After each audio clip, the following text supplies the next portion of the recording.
Bible बाढ़ पाठ 12 अपवित्रता क्या है उद्देश्य। नमस्ते और शुभ दिन। आप सुन रहे हैं बाइबल बाढ़। बाढ़ का मतलब है एक किस्सा गो जो पुराने ग्रंथों की बातें सुनाता है। मैं यहाँ हूँ ताकि आपको बाइबल की बातें बता सकूँ कि परमेश्वर कौन है और इंसान कौन है।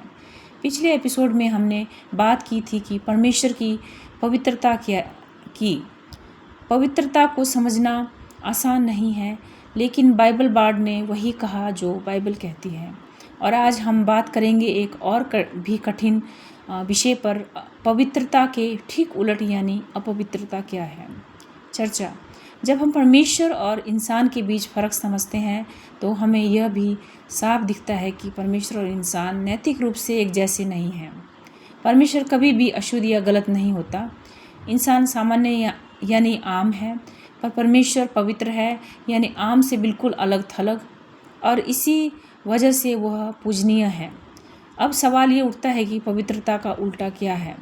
उत्तर है पाप यानी असली अपवित्रता। पाप को समझना मुश्किल नहीं है, हमें बस ये पसंद नहीं आता कि इसका मतलब क्या है।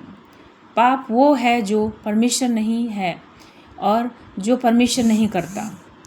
बाइबल इस बारे में बहुत कुछ कहती है, जैसे 10 आज्ञाओं में जिन बातों से मना किया गया है, हत्या, चोरी, धोखा देना, या फिर 7 डेडली सिंस जैसी सूचियाँ जो बाद में बनी। लेकिन जब आप बाइबल पढ़ते हैं तो आपको किसी लंबी परिभाषा की ज़रूरत नहीं, पाप साफ दिखता है। कुछ उदाहरण। लेवी व्यवस्था 5:17।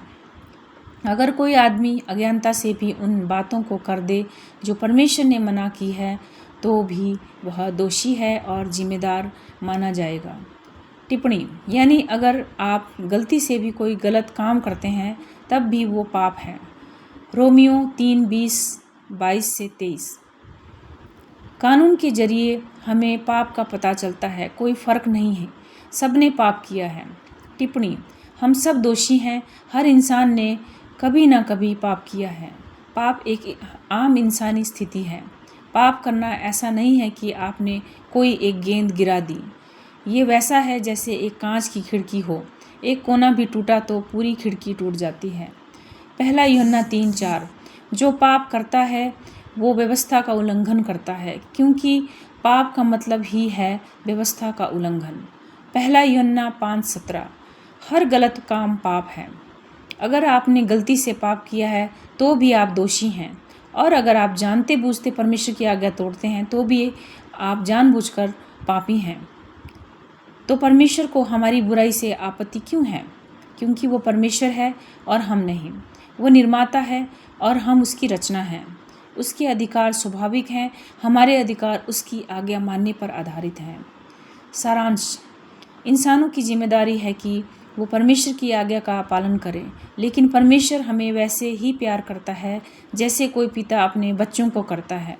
जब हम गलत रास्ते पर जाते हैं तो उसे दुख होता है। क्यों? क्योंकि परमेश्वर प्रेम है। पहला यूहन्ना 4:8।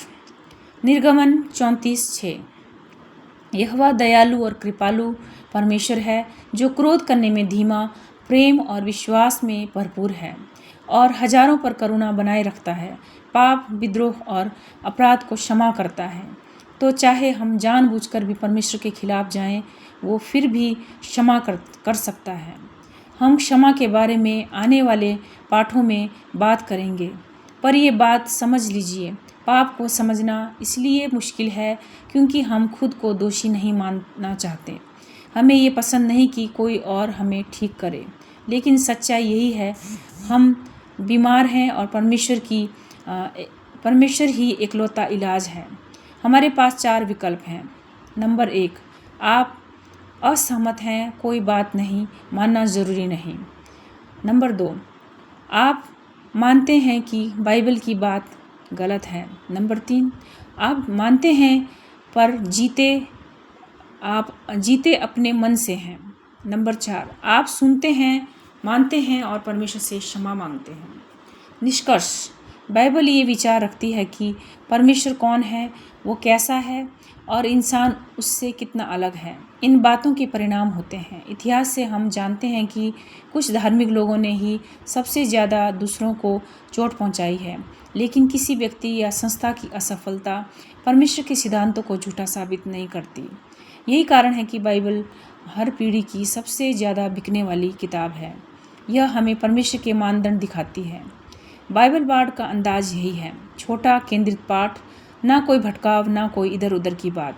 कोई सवाल या टिप्पणी हो तो लिख भेजिए BibleBard@gmail.com। आपका जवाब देने में हमें खुशी होगी। बाइबल बार्ड को यहाँ फॉलो करें। Twitter @BibleBard, Facebook.com/BibleBard, Instagram.com/BibleBard, SoundCloud.com/BibleBard, iTunes RSS feed। धन्यवाद। आपका दिन शुभ रहे।